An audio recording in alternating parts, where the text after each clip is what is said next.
Hi viewers, welcome to metro style. வீடியோக்குள்ள போகிறதுக்கு முன்னாடி மெட்ரா ஸ்டைலை சப்ஸ்கிரைப் பண்ணாதவங்க சப்ஸ்கிரைப் பண்ணிட்டு கொஞ்சம் சப்போர்ட் பண்ணுங்க. வாங்க வீடியோக்குள்ள போகலாமா? கார்த்தி ரேவதி சீரியல்ல என்ன நடந்துட்டு இருக்குன்னு பார்க்கலாமா? பரமேஸ்வரி பாட்டி கார்த்திகிட்ட இந்த விஷயத்தெல்லாம் சொல்லிட்டு இருக்காங்க. ரேவதி வந்தது, ரேவதி என்கிட்ட பேசினது, ரேவதி கிட்ட நான் சொன்னது, எல்லா விஷயத்தையுமே ஒண்ணு விடாம சொல்லிட்டு இருக்காங்க நம்ம பாட்டி. பாட்டி வந்து கார்த்திகிட்ட சொல்றாங்க, ஐயா ஒரு விஷயம் நடந்து போச்சு ஐயா, என்னை மன்னிச்சிடு அப்படின்னு சொல்லிட்டு இருக்காங்க. உடனே கார்த்தி வந்து கேட்கறாங்க, என்ன பாட்டி ஆச்சு, என்னாச்சு சொல்லுங்க, நீங்க போய் எதுக்கு என்கிட்ட மன்னிப்பு கேட்டுட்டு இருக்கீங்க அப்படின்னு சொல்லவும் உடனே பரமேஸ்வரி பாட்டி நடந்ததெல்லாம் சொல்லிட்டு இருக்காங்க. ரேவதி இங்க வந்தா அப்படின்னு சொல்லவும் கார்த்தி கேட்கிறாரு, சரி பாட்டி வரட்டும், அதுக்கு என்ன இப்போ அப்படின்னு சொல்லிட்டு இருக்கும்போது பரமேஸ்வரி பாட்டி சொல்றாங்க, இங்க பாருப்பா, ரேவதி இங்க வந்து நடந்த விஷயம் எல்லாத்தையும் தெரிஞ்சுக்கிட்டா அப்படின்னு சொல்றாங்க. நீ யாருன்ற எல்லா விஷயத்தையுமே கேட்டு என்கிட்ட தெரிஞ்சுக்கிட்டாப்பா அப்படின்னு சொன்ன உடனே கார்த்தி ரொம்ப அமைதியா இருக்காரு. கார்த்தி, உங்களுக்கு இதுல சந்தோஷமா இல்லையா? கண்டிப்பா உங்களை விட யாருமே சந்தோஷப்பட மாட்டாங்க. என்னப்பா கார்த்தி, நீ இவ்வளவு அமைதியா இருக்க? நான் சொன்ன விஷயத்தை கேட்டு எனக்கு ரொம்ப பயமா இருக்குப்பா, நீ என்ன நடக்க போதோ ஏது நடக்க போதோன்னு நினைச்சு ரொம்ப பதஷ்டமா இருக்குப்பா அப்படின்னு சொல்லிட்டு இருக்காங்க. பாட்டி, நீங்க எதுக்கு கவலைப்படுறீங்க,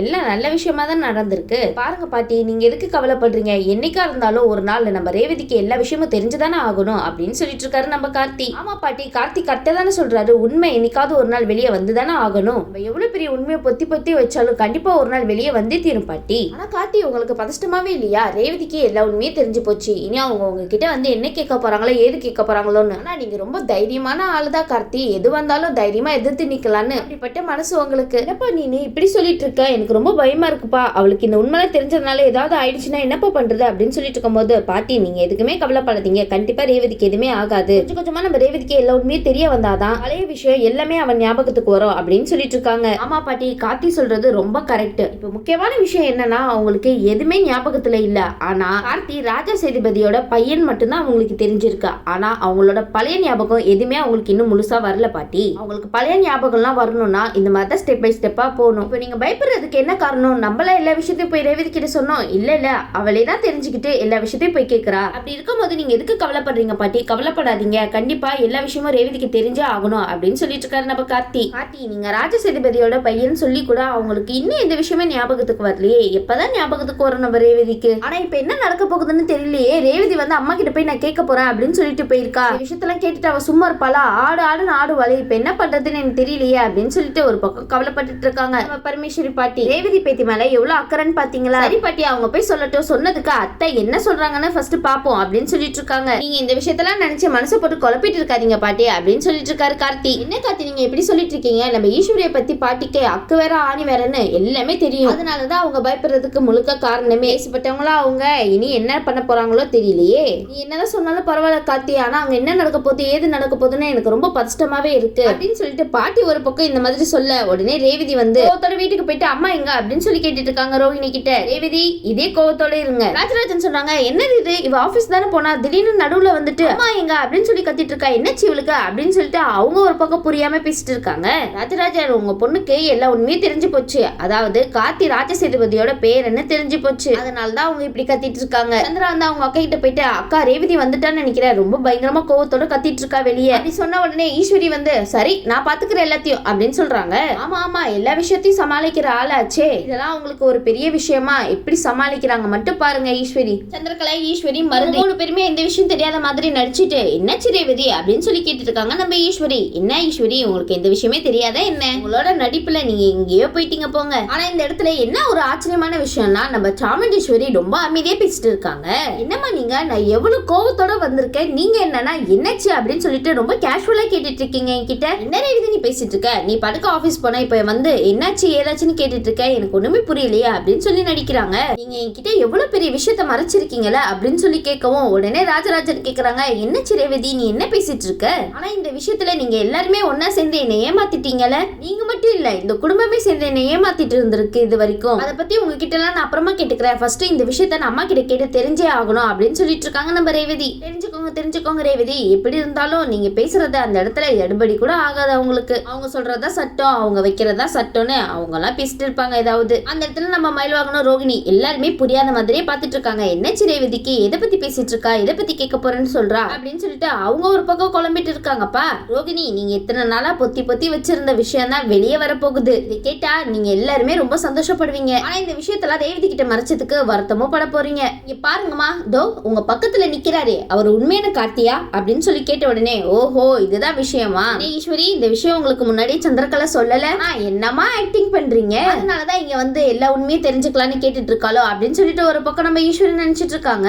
உடனே குடும்பத்துல உள்ளவங்க எல்லாம் நினைக்கிறாங்க, ஓ அதுக்காக தான் இவங்க வந்து இப்படி கத்திட்டு இருக்காளா அப்படின்னு சொல்லிட்டு ஈஸ்வரி சொல்றாங்க, ஆமா ரேவதி, இங்க இருக்கிறது கார்த்தி இல்ல. என்னமா நீங்க சொல்றீங்க? இவர்தான் உண்மையான கார்த்தி. ரெண்டு குடும்பமும் ஒன்னா சேரணும் அப்படி சொல்லி தானே என்ன இந்த கல்யாணத்துக்கு சம்மதிக்க வச்சீங்க. அப்போ இதுக்கு இவ்வளவு பெரிய நாடகம் ஆடிட்டு இருக்கீங்க நீங்க? ஆனா உண்மையான கார்த்தி வேற யாரும் இல்ல, என்னோட எம்டி சார் தானே அப்படின்னு சொல்லிட்டு இந்த இடத்துல கேட்டுட்டு இருக்கும் போது, சொல்லுங்கம்மா அவர் தானே என் அத்தை பையன் அப்படின்னு சொல்லி கேட்டுட்டு இருக்காங்க. இதை கேட்டுட்டு நம்ம சாமுண்டீஸ்வரி எதுவுமே தெரியாத மாதிரி அமைதியா இருக்காங்க. ரேவதி உங்ககிட்ட தான் கேக்குறாங்க, ஈஸ்வரி ஏதாவது சொல்லுங்க. இதெல்லாம் கேட்டுட்டு நம்ம ராஜராஜன், மயில்வாகனும், ரோகிணி 3 பேருமே சந்தோஷப்படுறாங்க. இந்த குடும்பத்துல நீங்க 3 பேரு தான் சந்தோஷப்படுறீங்க. அந்த 3 பேருக்கு இந்த விஷயத்தை கேட்டு எரிஞ்சிட்டு இருக்காங்கப்பா.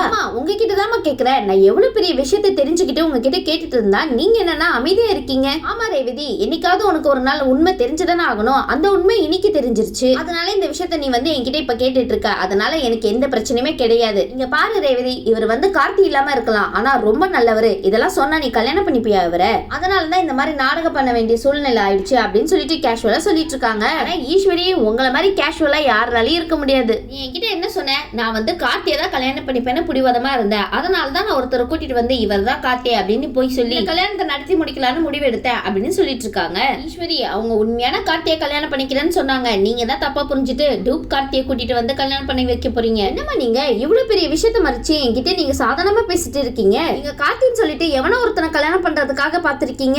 பாரு ரேவதி, ரெண்டு குடும்பமும் என்ன சொன்னாலும் சரி, ஆனா நான் அந்த குடும்பத்தோட ஒண்ணு சேரவே மாட்டேன். அப்படி இருக்கும்போது அந்த கார்த்தியை மட்டும் எப்படி உனக்கு கல்யாணம் பண்ணி இந்த வீட்டுக்கு அவனை கூட்டிட்டு வருவேன்? அம்மாவோட நிலைமைக்கு அந்த தாத்தா பாட்டியும் நீ கார்த்தின்னு ஒருத்தனை பத்தி பேசிட்டு இருக்கே, அவனாலையும் தான் என்னோட அம்மாக்கு இந்த மாதிரி ஒரு நிலைமை ஆயிடுச்சு. கண்டிப்பா அந்த குடும்பத்தோட நான் ஒண்ணு சேர மாட்டேன். இதுதான் என்னோட கடைசி முடிவு அப்படின்னு சொல்றாங்க. ரேவதி அவங்களோட கடைசி முடிவை சொல்லிட்டாங்க. உங்களோட கடைசி முடிவை சொல்லிடுங்க. இங்க பாரு ரேவதி, நான் பார்த்து வச்சிருக்கிற மாப்பிள்ளைக்கு தான் நீ கழுத்தை நீட்டணும் அப்படின்னு சொன்ன உடனே, இங்க பாருங்கம்மா, இந்த கல்யாணம் நீங்க நினைச்ச மாதிரி நடக்கவே நடக்காதா அப்படின்னு சொன்ன உடனே எல்லாருக்குமே ரொம்ப சந்தோஷம். எல்லாருக்குமே நம்ம ராஜராஜன், ரோகிணி, மயில்வாகனத்துக்கு மட்டும்தான். உடனே நம்ம சந்திரா சொல்றாங்க, என்னம்மா ரேவதி நீ இப்படி பேசிட்டு இருக்க? உன் கல்யாணம் நல்லபடியா நடக்கணும்னு எவ்வளவு சூப்பரான மாப்பிள்ளைய பாத்துருக்காங்கன்னு தெரியுமா உங்க அம்மா உனக்கு அப்படின்னு சொல்லி கேட்டுட்டு இருக்காங்க. சந்திரா நீங்க என்ன வேணாலும் சொல்லிக்கோங்க, அவங்க மனசு மாற போறது கிடையாது. அவர் சூப்பரான மாப்பிள்ளையா இருக்கட்டும் இல்ல சூப்பர்மேன் மாப்பிள்ளையா இருக்கட்டும், கண்டிப்பா இந்த விஷயத்துக்கு ரேவதி ஒத்துக்கவே மாட்டாங்க. ஆனா நீ என்னன்னா இப்படி பேசிட்டு இருக்க? அந்த கார்த்தியை விட இவர் ரொம்ப நல்லவர் தெரியுமா? பாருங்க சித்தி, இந்த விஷயத்துல நீங்க தலையிடாதீங்க. இந்த விஷயத்துல நானும் அம்மாவும் பேசி முடிவு எடுத்துக்கிறோம். நீங்க அமைதியா ஓரமா நில்லுங்க அப்படின்னு சொல்றாங்க. சந்திரா இதெல்லாம் உங்களுக்கு தேவையே என்ன? அசிங்கப்படுறதுக்கு அமைதியாவே நின்றுக்கலாம். உடனே நம்ம மயில்வாகனம் வந்து, சூப்பர் ரேவதி, நல்ல 4 வார்த்தை கேட்டாலும் நாக்கப்படுங்கிற மாதிரி கேக்குறா அப்படின்னு சொல்லிட்டு இருக்காங்க. அப்படின்னு சொல்லிட்டு நம்ம மயில்வாகனம் ஒரு பக்கம் சிரிச்சிட்டு இருக்காரு. என்ன மயில்வாகனம், அங்க உங்க அத்தை திட்டு வாங்கிட்டு இருக்காங்க, நீங்க சிரிச்சிட்டு இருக்கீங்க. உடனே சந்திரா நினைக்கிறாங்க, ச்சே என்ன இவ இவ்வளவு அவமானப்படுத்துற மாதிரி பேசிட்டா, நம்மள இவளுக்கு இருக்கு அப்படின்னு சொல்லிட்டு ஒரு பக்கம் நினைச்சிட்டு இருக்காங்க. அதெல்லாம் ஒரு பக்கத்து இருக்கட்டும் சந்திரா, இனிதான் உங்களுக்கு எல்லாம் ஆட்டம் இருக்கு. உடனே ஈஸ்வரி சொல்றாங்க, இங்க பாரு ரேவதி, என்னோட முடிவுதான் கடைசி முடிவு. இதோ பக்கத்துல நிக்கிறாரு பத்தியா, அவர் தான் உன்னோட மாப்பிள்ளை, இதுதான் என்னோட கடைசி முடிவு அப்படின்னு சொல்லிட்டு இருக்காங்க. ரேவதி சொல்றாங்க, இல்லம்மா இந்த கல்யாணம் நடக்கவே நடக்காது. நான் ஆசைப்பட்டது கார்த்தி மேலதான். நீங்க எனக்கு ஒரு வேளை கல்யாணம் பண்ணி வைக்கிறதா இருந்தா அவர் கூட தான் அப்படின்னு சொல்லிட்டு இருக்காங்க. என்ன ரேவதி நீங்க சொன்ன உடனே அப்படியே கல்யாணம் பண்ணி வச்சிருவாங்களா என்ன உங்க அம்மா? இதோ உங்க பக்கத்துல நிக்கிறாரே ஒருத்தர், அவரை மட்டும் கல்யாணம் பண்ணிக்கவே மாட்டேன் அப்படின்னு சொல்லிட்டு இருக்காங்க. உடனே ஈஸ்வரி சொல்றாங்க, இதுதான் உன்னோட முடிவா அப்படின்னு சொல்லி கேட்டு இருக்கும் போது, ஆமாமா இதுதான் என்னோட இறுதி முடிவு அப்படின்னு சொல்லிட்டு இருக்காங்க. உடனே ஈஸ்வரி சும்மா இருப்பாங்களா? உடனே உயிரை விட்டுருவேன் அப்படின்னு சொல்லிட்டு ரொம்ப மிரட்ட ஆரம்பிச்சிடுறாங்க. ரேவதி இதுக்கெல்லாம் நீங்க மிரளாதீங்க, அவங்க அப்படிதான் சொல்லுவாங்க. ரேவதி எப்படி வலிக்கு கொண்டு வரணும்னு நல்லா தெரிஞ்சு வச்சிருக்காங்கப்பா நம்ம ஈஸ்வரி. நான் உயிரை விட்டுருவேன் அப்படின்னு சொல்லிட்டு வேக வேகமா ரூமுக்கு போறாங்க. உடனே வந்து ராஜராஜன் சொல்றாங்க, ஆரம்பிச்சிட்டாலா இவளோட ஆக்டிங்க? இங்க பாருங்க ஈஸ்வரி, நீங்க ஒரு ஆக்டிங் குயின் அந்த வீட்டுல உள்ளவங்க எல்லாருமே தெரிஞ்சு வச்சிருக்காங்க. உடனே ஈஸ்வரி வந்து ஒரு சாரி எடுத்து அவங்க கதையை முடிக்கிறதுக்காக பிளான் பண்ணிட்டு இருக்காங்க. உடனே சந்திரா மருது எல்லாருமே ரூம் கதவை போய் தட்டிட்டு இருக்காங்க. உடனே ரேவதி சொல்றாங்க, அம்மா இந்த ஒரு தப்பான முடிவு எடுத்துறாதீங்கம்மா, கதவு திறங்கம்மா அப்படின்னு சொல்லிட்டு இருக்காங்க. ஆனா ஈஸ்வரி கொஞ்சம் நெஞ்ச பாடப்படுத்துறீங்க உங்க பொண்ணு. அவங்க பார்க்க எவ்வளவு பாவமா இருக்காங்க பாருங்க. எப்படி இந்த மாதிரி எல்லாம் பண்ண உங்களுக்கு மனசு வருது? இந்த இடத்துல ஈஸ்வரி என்ன சொல்லுவாங்க ரேவதி கேட்டதுக்கு, அப்பனா நான் இந்த மாதிரி முடிவு எடுக்க கூடாதுன்னா நீ நான் பார்த்து வச்சிருக்கிற மாப்பிள்ளைய கல்யாணம் பண்ணிக்கோ அப்படிதானே சொல்ல போறாங்க. என்ன ஈஸ்வரி நான் சொன்னது கரெக்டா? உடனே சந்திரா வந்து, என்ன மாமா பாத்துட்டு இருக்கீங்க, அக்கா வந்து தப்பான முடிவு ஏதாவது எடுத்துட போறாங்க, போய் தடுங்க அப்படின்னு சொல்லிட்டு இருக்காங்க. இங்க பாரு உங்க அக்காக்கு இதே வேலையா போச்சு, எல்லாரையும் மிரட்டியே இப்படியே பழகிட்டா அப்படின்னு சொல்லிட்டு இருக்காங்க. என்ன ராஜராஜன் மனைவி தப்பான முடிவு எடுக்க போறாங்க, நீங்க என்னன்னா கேஷுவலா பேசிட்டு இருக்கீங்க.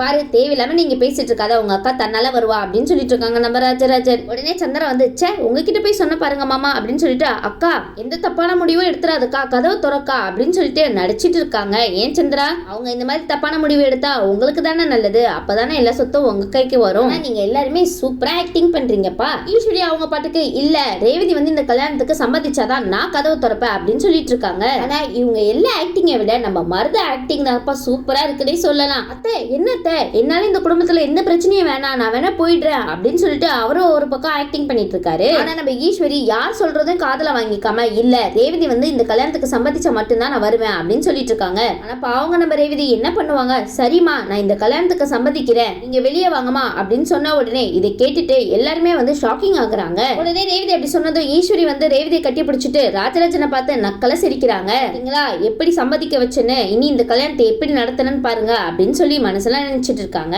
இதை கேட்டுட்டு ராஜராஜனுக்கு என்ன பண்றதுன்னே தெரியல. சரின்னு சொல்லிட்டு மயில்வாகனம் இங்க நடக்கிறதெல்லாம் கார்த்திக்கு கால் பண்ணி சொல்லிட்டு இருக்காரு. மயில்வாகனம் வந்து சொல்றாரு, எப்பா கார்த்தி இங்க என்னென்னவோ நடந்து போச்சுப்பா அப்படின்னு சொல்லிட்டு இந்த கல்யாணத்தை நீதாப்பா எப்படியாவது நிறுத்தணும் அப்படின்னு சொல்லி கேட்டுட்டு இருக்காங்க. மயில்வாகனம் இந்த விஷயத்த நீங்க யார்கிட்ட சொல்லிட்டு இருக்கீங்க, நம்ம கார்த்தி கிட்ட சொல்லிட்டு இருக்கீங்க, அவர்கிட்ட சொன்னா எல்லா பிரச்சனையும் தீர்ந்த மாதிரி, நீங்க கவலைப்படாதீங்க, கண்டிப்பா கார்த்தி இந்த விஷயத்தெல்லாம் எதையுமே நடக்க விட மாட்டாரு, நீங்க ஒண்ணும் கவலைப்படாதீங்க, ரேவதி இந்த கல்யாணத்தை நிறுத்துவா அப்படின்னு சொல்லிட்டு இருக்காங்க நம்ம கார்த்தி. மயில்வாகனத்துக்கு ஒண்ணுமே புரியல, என்னப்பா கார்த்தி சொல்லிட்டு இருக்க, ரேவதி எப்படி இந்த கல்யாணத்தை நிறுத்துவா அப்படின்னு சொல்லி கேட்க உடனே கார்த்தி சொல்றாரு, ஆமா ரேவதி இந்த கல்யாணத்தை நிறுத்துவா, நீங்க கவலைப்படாதீங்க அப்படின்னு சொல்லி முடிச்சது. இந்த பக்கம் வந்து ரேவதி வந்து ஆபீஸ்க்கு வராங்க. வந்து வராத கையோட நேரா நம்ம கார்த்தி கிட்ட தான் போய் பேச போறாங்க நம்ம ரேவதி.